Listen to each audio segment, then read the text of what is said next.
దేవుని నామాన్ని పొందనాలండి. మరి యొక్క మారు మనసు దేవుని పట్ల ఎంతమంది మారు మనసు పొందారన్నది దేవుని వాక్యం. ఆయన మారు మనసు పొందాలనే ప్రతి మనిషిని ఆయన ఆశించాడు.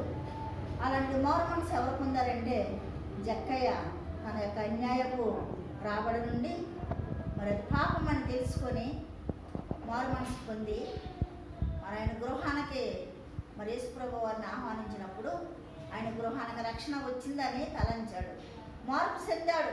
కుటుంబం కూడా మారు మనసు పొందింది.